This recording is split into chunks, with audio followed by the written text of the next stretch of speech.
പ്രിയപ്പെട്ടവരെ, നമസ്കാരം. Indira Gandhi national open യൂണിവേഴ്സിറ്റിയുടെയും Sreenarayana Guru open യൂണിവേഴ്സിറ്റിയുടെയും MA Arabic കോഴ്സിന് 10 ആംഗിളിൽ വീക്ഷിക്കുകയാണ്, ഒരു താരതമ്യ പഠനം നടത്തുകയാണ് ഈ ഒരു വീഡിയോയിലൂടെ. നമുക്ക് കേരളത്തിൽ പ്രത്യേകിച്ച് വിദ്യാഭ്യാസ കാര്യത്തിൽ ഏറെ അഡ്വാൻസ് ആയി നിൽക്കുന്നവരാണ് നമ്മൾ എല്ലാവരും. നമ്മളുടെ ചിന്ത, നമ്മളുടെ ജ്ഞാന നിർമ്മാണ രീതി ഇത് വളരെ വ്യത്യസ്തമാണ് മറ്റ് സമൂഹങ്ങളെ അപേക്ഷിച്ച്. സംസ്കൃതമാണെങ്കിലും അറബി ആണെങ്കിലും ഹിന്ദി ആണെങ്കിലും വ്യാസ പഠനമാണെങ്കിലും മലയാളം, തമിഴ്, എല്ലാ ഭാഷയ്ക്കും നമ്മൾ അതിൻ്റെതായിട്ടുള്ള പ്രത്യേകതകൾ കൊടുക്കാറുണ്ട്. പക്ഷേ നമ്മുടെ പ്രത്യേകത അനുസരിച്ച്, നമ്മുടെ ധാരണ അനുസരിച്ച്, നമ്മുടെ ആവശ്യം അനുസരിച്ച് ചില യൂണിവേഴ്സിറ്റികൾ ഉയരത്തിലാണ്, ചില യൂണിവേഴ്സിറ്റി വളരെ താഴെയാണ്. ശ്രീനാരായണ ഗുരു ഓപ്പൺ യൂണിവേഴ്സിറ്റി ഇപ്പോൾ ജന്മം കൊണ്ടിരിക്കുന്നത് കുര്യപ്പുഴ, കൊല്ലം ആസ്ഥാനമായി ഉള്ള ഈ യൂണിവേഴ്സിറ്റി MA അറബിക്കിന് പ്രവേശനം തുടങ്ങിയിട്ട് ഇപ്പോൾ 3 മാസം 4 മാസമേ ആയിട്ടുള്ളൂ. നമ്മുടെ IGNOU ഇന്ദിരാഗാന്ധി ഓപ്പൺ യൂണിവേഴ്സിറ്റി എന്ന് പറയുമ്പോൾ നാഷണൽ ഓപ്പൺ യൂണിവേഴ്സിറ്റി 35 കൊല്ലത്തെ പാരമ്പര്യം ഉണ്ടെങ്കിലും 5 കൊല്ലമായി ഇപ്പോൾ MA അറബിക്ക് പ്രവർത്തിച്ചു കൊണ്ടിരിക്കുന്നു. അതുകൊണ്ട് തന്നെ അത് വെൽ സ്ട്രക്ചേർഡ് ആണ്. അഡ്മിഷൻ, അസൈൻമെന്റ്, ടെക്സ്റ്റ് മെറ്റീരിയൽ, പാഠഭാഗങ്ങൾ തമ്മിലുള്ള ക്ലാസുകൾ, അതുപോലെ തന്നെ പരീക്ഷാ സമ്പ്രദായം, ഇതെല്ലാം വെൽ സെറ്റപ്പ് ആണ് ഇഗ്നോയിലുള്ളത്. 35 കൊല്ലമായി ഇഗ്നോ ഇന്ത്യയിൽ പ്രവർത്തിക്കുമ്പോൾ ലോകത്തിലെ ഏറ്റവും വലിയ ഒരു സർവകലാശാല എന്നും ഇതുവരെ ഏകദേശം 36 ലക്ഷത്തോളം കുട്ടികൾ അലുമിനി അസോസിയേഷനിൽ ജോയിൻ ചെയ്തിട്ടുണ്ട്. അലുമിനി അസോസിയേഷൻ എന്ന് പറഞ്ഞാൽ നിങ്ങൾക്കറിയാമല്ലോ. അലുമിനി അസോസിയേഷൻ അഥവാ പൂർവ്വ വിദ്യാർത്ഥി സംഘടന. 36-37 ലക്ഷം വിദ്യാർത്ഥികൾ പൂർവ്വ വിദ്യാർത്ഥികളായിട്ടുള്ള സംഘടനയാണ്. മറ്റത് ഒരു 370 കുട്ടികൾ പോലും ശ്രീനാരായണ ഗുരു ഓപ്പൺ യൂണിവേഴ്സിറ്റിയിലെ MA അറബിക്ക് ചെയ്യുന്നവർ ഇപ്പോൾ ഇല്ല. ആകെ ഒരു സെഷനാണ് ഇപ്പോൾ അഡ്മിഷൻ ആയിരിക്കുന്നത്. അതിന് നാമമാത്രമായ അഡ്മിഷനേ ആയിട്ടുള്ളൂ. ഞാൻ ഇത് എന്തിനെ താരതമ്യം ചെയ്ത് പറയുന്നു എന്ന് പറഞ്ഞാൽ, ഒന്ന് ആനയും അമ്പാരിയും പോലൊന്നും മറ്റൊന്ന് കുഴിയാനയും പോലുള്ള ഒരു അവസ്ഥയിൽ നമ്മളുടെ കുട്ടികൾ ഒരുപാട് പേർ ചെന്ന് സാർ ഞങ്ങൾ ദുരിതത്തിലാണ് എന്ന് കുറെ പറയുന്നത് കൊണ്ടാണ് ഇത്തരത്തിലുള്ള ഒരു വീഡിയോ റിലീസ് ചെയ്യാനുള്ള കാരണം. ശ്രീനാരായണ ഗുരു ഓപ്പൺ യൂണിവേഴ്സിറ്റിയിലെ അറബിക്ക് എടുക്കുന്ന കുട്ടികൾ ആരാണ്? മലബാർ ഏരിയയിലെ കേരളത്തിലെ പ്രൈവറ്റ് രജിസ്ട്രേഷൻ പാരലൽ കോളേജ് പോലെ സ്ഥാപനങ്ങൾ നടത്തുന്നവർ, അവർക്ക് വേറെ ഒരു അത്താണി എന്നുള്ള രൂപത്തിൽ അവർ ഇങ്ങനെ കുട്ടികളെ കരുവാക്കി ശ്രീനാരായണ ഗുരു ഓപ്പൺ യൂണിവേഴ്സിറ്റിയിലെ അഡ്മിഷൻ എടുത്തു കൊടുക്കുന്നു. പക്ഷെ എന്തുകൊണ്ട് Mubarak master Sreenarayana Guru open structure Sreenarayana Guru open university the best ആണ്. ഇഗ്നോയെ മാതൃകയാക്കിയാണ് ചെയ്തുകൊണ്ടിരിക്കുന്നത്. പക്ഷെ അതിന്റെ അകത്ത് നടക്കുന്ന പ്രക്രിയ, ഒന്ന് ഉദ്യോഗസ്ഥർ, വാച്ച്മെൻ മുതൽ VC വരെ ഉള്ള എല്ലാവരിലും പെർമനന്റ് അധ്യാപകരായി പെർമനന്റ് ഉള്ള PSC കിട്ടി പബ്ലിക് സർവീസ് കമ്മീഷനിലൂടെ വന്നവർ 5 പേരുണ്ടോ എന്ന് നിങ്ങൾക്ക് അന്വേഷിക്കാവുന്നതാണ്. പെർമനന്റ് എല്ലാവരും തന്നെ റിട്ടയർ ചെയ്തിട്ടുള്ളത്, അതുപോലെ തന്നെ അണ്ടർ ഗ്രാജുവേറ്റ് ആയിട്ടുള്ളവർ, പല തരത്തിലുള്ള അഡ്ജസ്റ്റ്മെന്റില് ഇന്റർവ്യൂവിലെല്ലാം അള്ളിപ്പിടിച്ചുകൊണ്ട് ഇന്റർവ്യൂവിൽ വന്ന് ആളെ കിട്ടാതെ ആരെയെങ്കിലും ഒക്കെ വച്ചിരിക്കുന്ന ഒരു അന്തരീക്ഷത്തിലാണ് ശ്രീനാരായണ ഗുരു ഓപ്പൺ യൂണിവേഴ്സിറ്റിയുടെ സ്ട്രക്ചർ പ്രവർത്തിച്ചു കൊണ്ടിരിക്കുന്നത്. അതിന്റെ യഥാർത്ഥത്തിൽ അതിന്റെ വസ്തുത, അതിന്റെ ഘടന വളരെ നല്ലതാണെങ്കിലും അതിന്റെ പ്രവർത്തിക്കുന്ന ആളുകൾ, മിഷനറീസ് സോ പുവർ ആണ് എന്നുള്ളത്. എല്ലാം തന്നെ ഒരുതരം ജാടകളുടെ ആളുകളാണ്. ഞാനൊരു MA മലയാളം സ്റ്റുഡന്റ് ആണ് ശ്രീനാരായണ ഗുരു ഓപ്പൺ യൂണിവേഴ്സിറ്റി. എനിക്ക് അനുഭവമുള്ള തിക്താനുഭവങ്ങളാണ് നിങ്ങൾക്കത് സംഭവിക്കാതിരിക്കാൻ വേണ്ടി ഞാൻ ഇത് വിശദീകരിച്ച് പറയുന്നത്. അതായത് അസൈൻമെന്റ് എഴുതുമ്പോൾ അതൊരു വിദ്യാർത്ഥിയാണ് തീരുമാനിക്കേണ്ടത് എപ്പോഴാണ് പരീക്ഷ എഴുതേണ്ടത്, എപ്പോഴാണ് അസൈൻമെന്റ് വെക്കേണ്ടത് എന്നുള്ളത്. സ്വാഭാവികമായും അസൈൻമെന്റ് ആ 3 മാസത്തിനുള്ളിൽ 5 മാസത്തിനുള്ളിൽ അസൈൻമെന്റ് വച്ചില്ല എങ്കിൽ അടുത്ത പ്രാവശ്യം അസൈൻമെന്റ് വെക്കുമ്പോൾ നമ്മളുടെ കയ്യിൽ നിന്ന് ഫൈൻ അഥവാ പിഴ ഈടാക്കുകയാണ്. അങ്ങനെ ഒരു കേട്ടുകേൾവി പോലും ഇല്ലാത്ത ഒരു കൊള്ള സംഘം പ്രവർത്തനമാണ് ഇവിടെ നടക്കുന്നത്. പൊതുവെ ഏതൊരു വ്യക്തിയും നമ്മൾ ഒരു കോഴ്സ് ചെയ്യുമ്പോൾ അത് എക്കണോമിക്സ് ആയിക്കോട്ടെ, അറബിക് ആയിക്കോട്ടെ, സോഷ്യോളജി ആയിക്കോട്ടെ, ഇംഗ്ലീഷ് ആയിക്കോട്ടെ, ഏത് സബ്ജക്റ്റ് ആണെങ്കിലും നമ്മൾ ചെയ്യുമ്പോൾ 10 കാര്യങ്ങൾ നമ്മൾ മുൻതൂക്കം കൊടുക്കണം.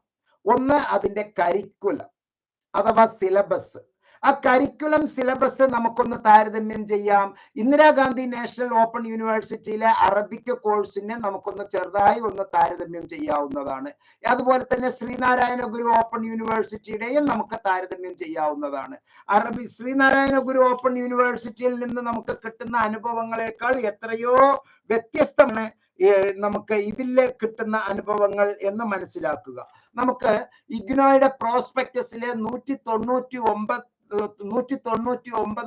പേജിൽ പോയാൽ ഇഗ്നോയിലെ കൃത്യമായിട്ട് നമുക്ക് അതിന്റെ പ്രോസ്പെക്ടസിൽ എത്ര പേപ്പറാണ് ഉള്ളത്, എന്താണ് അതിന്റെ ഘടന എന്ന് കൃത്യമായി നമുക്ക് പ്രോസ്പെക്ടസിൽ നിന്ന് മനസ്സിലാക്കാവുന്നതാണ്. 190 പേജ് കൃത്യമായി നമുക്ക് വ്യക്തമാകുന്നത് MA പഠിക്കേണ്ടതുണ്ട്. സെക്കൻഡ് ഇയറിലും അതുപോലെ 4 പേപ്പർ, 72 ക്രെഡിറ്റ്. ഫസ്റ്റ് ഇയർ കേണ്ടതുള്ളൂ, ആകെ 72 ക്രെഡിറ്റ് ആണ് ഉള്ളത്. പക്ഷെ ശ്രീനാരായണ ഗുരു കൃത്യമായി താങ്കൾ ഇത് മനസ്സിലാക്കിയല്ലോ. MAL1, MAL2, MAL3, MALP4 എന്ന് പറയുന്ന 4 പേപ്പറാണ് ഫസ്റ്റ് ഇയറിൽ നമുക്ക് പഠിക്കാനുള്ളത്. സെക്കൻഡ് ഇയറിലും അതുപോലെ തന്നെ 4 പേപ്പറാണ് ഇഗ്നോയിൽ നമുക്ക് പഠിക്കാൻ. പ്രോഗ്രാമില് ഇവിടെ UG വേണോ PG വേണോ എന്നുള്ളത് ചോദിക്കാം. നമ്മൾ PG പ്രോഗ്രാമില് അറബിക് എന്നുള്ളത് ചെയ്താൽ നമുക്ക് വളരെ വ്യക്തമായി കരിക്കുലം കാണാവുന്നതാണ്. ഫസ്റ്റ് സെമസ്റ്റർ 1, 2, 3, 4, 5 പേപ്പർ പഠിക്കണം. പരീക്ഷ 5 എണ്ണം എഴുതണം ഫസ്റ്റ് സെമസ്റ്റർ. സെക്കൻഡ് സെമസ്റ്റർ 1, 2, 3, 4, 5 അങ്ങനെ 10 പേപ്പറാണ് നമ്മൾ പരീക്ഷ എഴുതുന്നത്.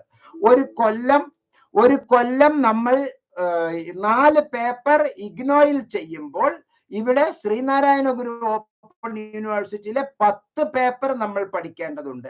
അതുപോലെ തന്നെ സെക്കൻഡ് ഇയറിലേക്ക് ഇഗ്നോയിലെ 4 പേപ്പർ പഠിക്കുമ്പോൾ നമ്മൾ ഇവിടെ ശ്രീനാരായണ ഗുരു ഓപ്പൺ യൂണിവേഴ്സിറ്റിയിൽ പഠിക്കുന്നത് എത്രയാണ് എന്നുള്ളത് നമുക്ക് കൃത്യമായി നോക്കാവുന്നതാണ്. നമ്മളിപ്പോൾ ഡിസ്കസ് ചെയ്തുകൊണ്ടിരിക്കുന്നത് MA അറബിക്കുമായി ബന്ധപ്പെട്ടിട്ടുള്ള കമ്പാരിസൺ ആണ് പ്രിയപ്പെട്ടവരെ. ശ്രീനാരായണ ഗുരു ഓപ്പൺ യൂണിവേഴ്സിറ്റിയിലെ 3ാമത്തെ സെമസ്റ്ററിന് 1, 2, 3, 4, 5 പേപ്പർ നമുക്ക് 3ാമത്തെ സെമസ്റ്ററിൽ പഠിക്കേണ്ടതുണ്ട്. 1, 2, 3, 4, 5. അപ്പൊ 2ാമത്തെ വർഷം 10 പേപ്പർ ശ്രീനാരായണ ഗുരു ഓപ്പൺ യൂണിവേഴ്സിറ്റിയിൽ പഠിക്കുമ്പോൾ ഇഗ്നോയിൽ 4 പേപ്പർ പഠിച്ചാൽ മതി. അപ്പോൾ 10ഉം 12ഉം 22 പേപ്പർ പഠിക്കേണ്ട ഒരു അവസ്ഥയാണ് ശ്രീനാരായണ ഗുരു ഓപ്പൺ യൂണിവേഴ്സിറ്റി. നോക്കൂ, 1, 2, 3, 4, 5, 6, 7, 8, 9, 10, 11, 12, 13, 14, 15, 16, 17, 18, 19, 20 പേപ്പർ ശ്രീനാരായണ ഗുരു ഓപ്പൺ യൂണിവേഴ്സിറ്റിയിലെ MA അറബിക്കിന് നമ്മൾ പഠിക്കേണ്ടതുണ്ട്. അതേസമയം ഇഗ്നോയിലാണ് എങ്കിൽ ഇന്ദിരാഗാന്ധി നാഷണൽ ഓപ്പൺ യൂണിവേഴ്സിറ്റിയിലെ ഫസ്റ്റ് ഇയറിൽ 4 പേപ്പർ, സെക്കൻഡ് ഇയറിൽ 4 പേപ്പർ. അപ്പോൾ ഞാൻ ഇതിപ്പോ പറഞ്ഞത് നിങ്ങൾക്ക് കരിക്കുലം അഥവാ സിലബസിന്റെ കാര്യമാണ് ഇപ്പോൾ ഞാൻ നിങ്ങളെ ധരിപ്പിച്ചത്.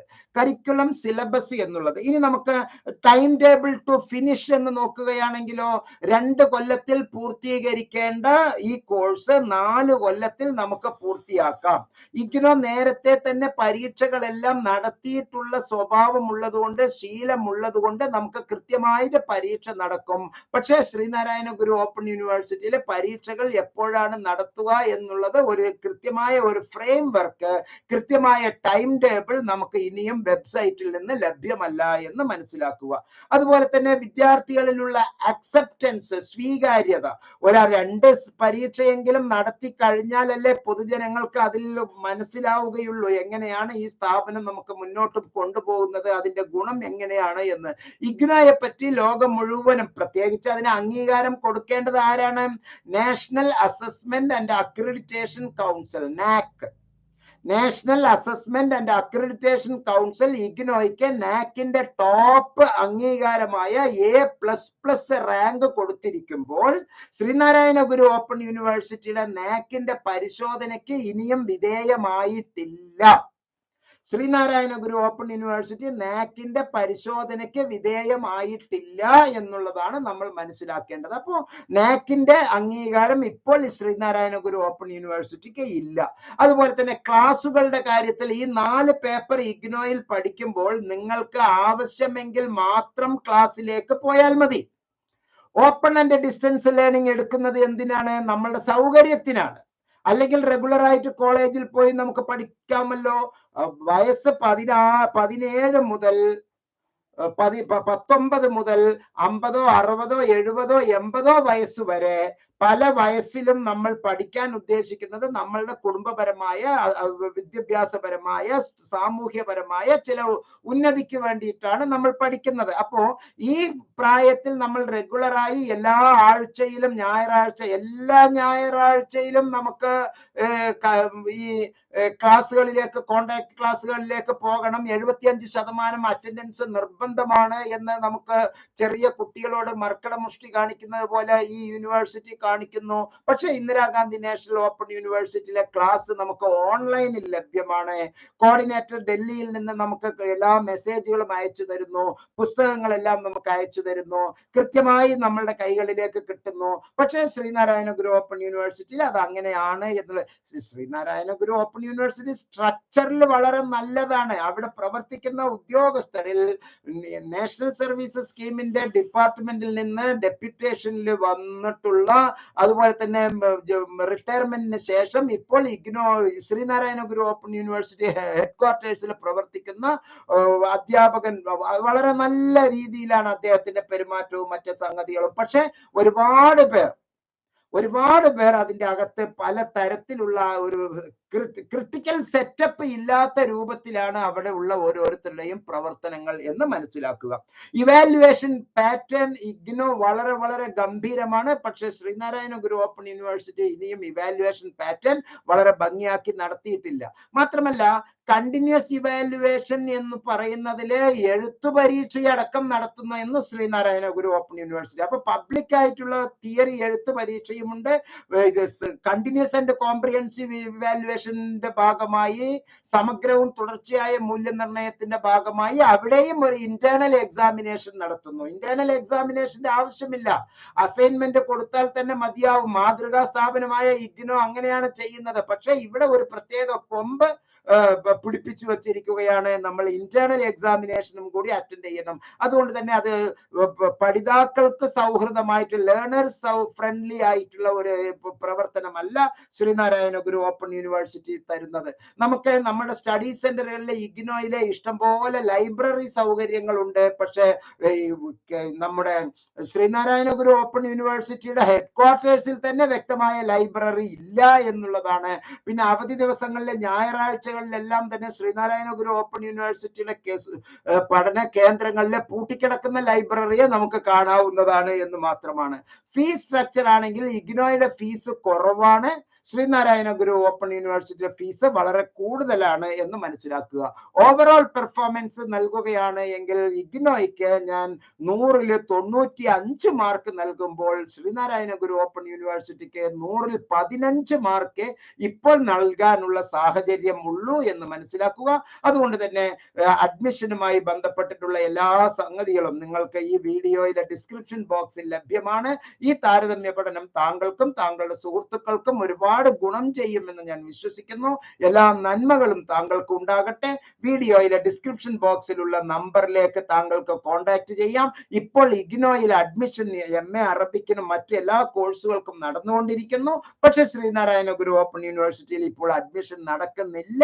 എങ്കിലും ഞാൻ ഒരു താരതമ്യം പറയുകയാണ് എന്നുള്ള വസ്തുത മനസ്സിലാക്കുക. എല്ലാ നന്മകളും താങ്കൾക്കും താങ്കളുടെ സുഹൃത്തുക്കൾക്കും ഉണ്ടാകട്ടെ എന്ന് ആത്മാർത്ഥമായി പ്രാർത്ഥിച്ചുകൊണ്ട് ഈ വീഡിയോയിൽ നിന്ന് വിടവാങ്ങുന്നു. നന്ദി, നമസ്കാരം, ജയ് ഹിന്ദ്.